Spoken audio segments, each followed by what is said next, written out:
శ్రీమాత్రే నమ. జై గురు దత్తాత్రేయ నమ. ఈ వీడియోలో మనం మీనరాశి వారికి ఫిబ్రవరి 1 నుంచి 15వ తారీఖు మధ్యలో జరగబోయే వార ఫలాలు పరిశీలించినప్పుడు మరి మీనరాశి వారికి ఈ పక్షంలో చాలా గొప్ప మార్పులు రావడం జరిగింది. ముఖ్యంగా లాభస్థానంలో 2 గ్రహాలు, ముఖ్యంగా రవి బుధ. బుధుడు లాభస్థాన సంచారం వల్ల చతుర్థాధిపతిగా మాతృ సౌఖ్యాన్ని, స్థిరాస్తులపై ఆదాయాన్ని, విద్యార్థులకు ఉన్నత విద్యా అవకాశాలని, అలాగే భూములు స్థిరాస్తులు కొనే మీ ప్రయత్నం నెరవేరే అవకాశం ఉంది. ఇక సప్తమాధిపతిగా జీవిత భాగస్వామి యొక్క హోదా పెరుగుతుంది. వారి యొక్క సహకారంతో ఆర్థిక పరంగా కానీ అలాగే మానసిక సౌకర్యం కలిగించడం వల్ల భార్యాభర్తల మధ్య అన్యోన్యత, ఒక అవగాహన కలిగే అవకాశం ఉంది. అలాగే నూతన వ్యాపార ప్రారంభానికి కానీ, కొత్తగా ఆదాయ వనరులు ఎన్నుకోవడానికి కానీ, ఉన్న ఆదాయంతో పాటు అదనపు ఆదాయం సంపాదించే విధంగా ఈ బుధుని యొక్క లాభస్థితి మీకు సంపూర్ణంగా సహాయపడడం జరుగుతూ ఉంటుంది. అంటే బుధుడు తొందరగానే రోజుల్లోనే ఫలితం ఇవ్వడం జరుగుతుంటుంది. కాబట్టి ఏదైనా మీ కొత్త ప్రయత్నం చేసినప్పుడు దాని యొక్క ఫలితాన్ని మీరు చాలా తొందరగా పొందే అవకాశం ఉంటుంది. ఇక రవితో కలిసి ఉండడం వల్ల బుధుడు అత్యంత బలవంతుడై ఉంటాడనమాట. అంటే తన యొక్క విద్వత్తుకి, తనలో ఉన్నటువంటి నాలెడ్జ్ ఇంకా పెంచుకొని అటు ప్రభుత్వ సహకారం వల్ల అయితేనే, అలాగే జాతకుడు వ్యక్తిగత సామర్థ్యంతో అటు ప్రభుత్వ పథకాలు పొందే అవకాశం కానీ, ప్రభుత్వ రుణం పొందే అవకాశం ఉంటుంది. ఏదైనా జాతకుడు ఏదైనా ఉద్యోగం కొరకు ఒక ఇంటర్వ్యూకి వెళ్ళినా, ఒక రిటర్న్ టెస్ట్ రాసినా దాంట్లో సంపూర్ణ విజయం లభించే అవకాశం ఉంది. బట్ ఏదైనా జన్మజాతకంలో రవి ఏకాదశ స్థానంలో ఉంటే సమస్త దోషాలు ఎలా సాల్వ్ అవుతాయో, 11వ స్థానంలోకి రవి వచ్చినప్పుడు మిగతా గ్రహాలు కూడా జాతకుడికి కంపల్సరీగా అనుకూలించే అవకాశం ఉంటుంది. కాబట్టి ఈ సమయంలో ఇంచుమించుగా జాతకుడు ఈ నెల చివరి దాకా, అంటే 15వ తారీఖు దాకా మరి రవి ఏకాదశ స్థాన సంచారం జాతకుడికి కంపల్సరీగా ఏదో ఒక కొత్త విజయాన్ని, కొత్త ఫలితాన్ని రావడం జరుగుతూ ఉంటుంది.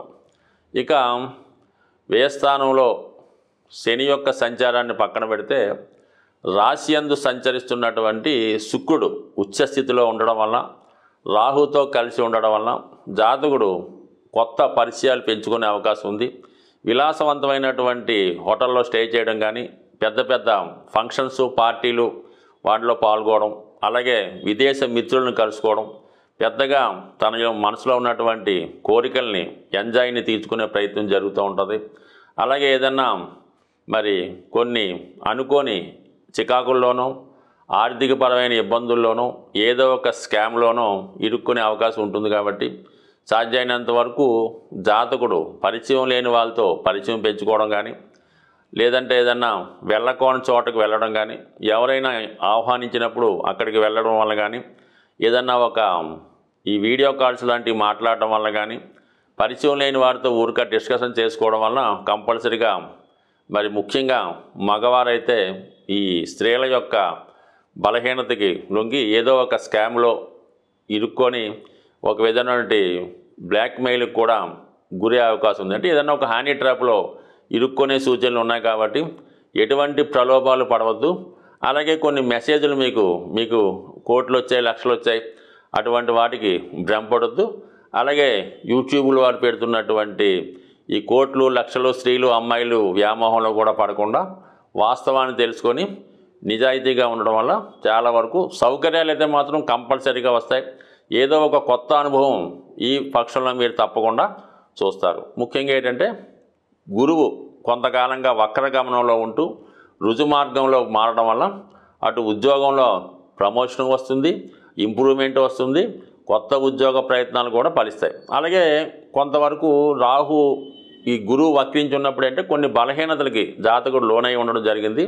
మరి గురువు ఎప్పుడైతే రుజుమార్గంలోకి వచ్చాడో తాత్కాలికంగా జాతకుడు గతంలో చేసిన పొరపాట్ల నుంచి, బలహీనతల నుంచి బయటపడి కొత్తగా తన జీవితాన్ని ముందుకు తీసుకెళ్తూ 10 మందికి ఆదర్శప్రాయంగా మారుతూ తనను తాను సంస్కరించుకుంటూ ఇతరులను మంచి మార్గంలో పెట్టే ప్రయత్నంలో గురువు స్థితి కూడా మారడం జరిగింది. ఇక కుజగ్రహం కూడా చతుర్థ స్థాన సంచారం వల్ల జాతకుడు ఏదైనా స్థిరాస్తి కొనుగోలు చేసే ప్రయత్నం ఫలిస్తుంది.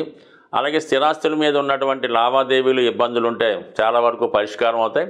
అటు విద్యార్థులకు ఏదైనా విదేశ ప్రయత్నాలు ఫలించే అవకాశం ఉన్నది. అలాగే మొత్తం మీద చతుర్థంలో ఉన్నటువంటి కుజుడు జాతకుడికి గృహయోగాన్ని, వాహన యోగాన్ని ఇచ్చే అవకాశాలు కూడా బలంగా ఉన్నాయి. ఓవరాల్గా పరిశీలించినప్పుడు మరి ఈ గ్రహస్థితి జాతకుడు నెమ్మదిగా ఇంప్రూవ్మెంట్ కారణం అవుతూ ఉంటుంది. అయితే ఏలినాటి శని ప్రభావం వల్ల, అతి త్వరలో మారబోతున్నటువంటి జన్మశని ప్రభావం వల్ల జాతకుడు ఫైనాన్షియల్ ఇన్వెస్ట్మెంట్ చాలా జాగ్రత్తగా ఉండాలి.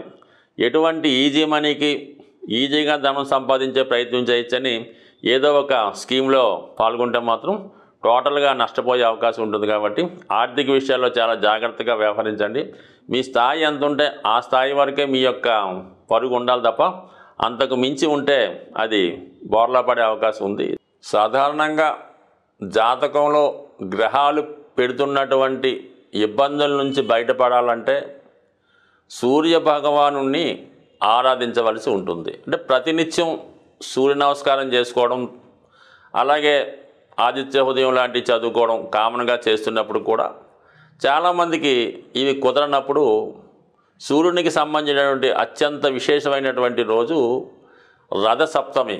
అంటే సూర్యుడు తన యొక్క రథాల వేగాన్ని పెంచుతూ అక్కడి నుంచి ఎండల యొక్క తీవ్రత పెరగడం జరుగుతూ ఉంటుంది. అంటే ఫిబ్రవరి 4వ తారీఖున వస్తున్నటువంటి రథసప్తమి రోజు విధి విధానంగా వారి యొక్క ప్రాంతీయ ఆచారాలను బట్టి సూర్య భగవానుడికి పూజ చేసుకోవడం జరుగుతూ ఉంటుంది. అంటే సూర్య భగవానుడికి ఏంటంటే పాయసం నైవేద్యంగా పెట్టడం జరుగుతూ ఉంటుంది. అంటే పురాణాలు చెప్పిన ప్రకారం సూర్య భగవానుడికి దంతాలు, పళ్ళు సరిగ్గా ఉండవు కాబట్టి మెత్తని పదార్థాలు నైవేద్యంగా పెట్టవలసి ఉంటుంది. మరి ఆ రోజు సూర్యుని దిక్కు, అంటే సూర్యుడు ఉదయించే దిక్కులో ఈ ఆవు పేడతో చేసినటువంటి పిడకలు సేకరించి దాంట్లో రాజేసి దానిపైన ఒక రాగి పాత్రలో కానీ, స్టీల్ పాత్ర కాకుండా వేరే పాత్రలో కొత్త దాంట్లో వీలైతే మరి ఆవు పాలలో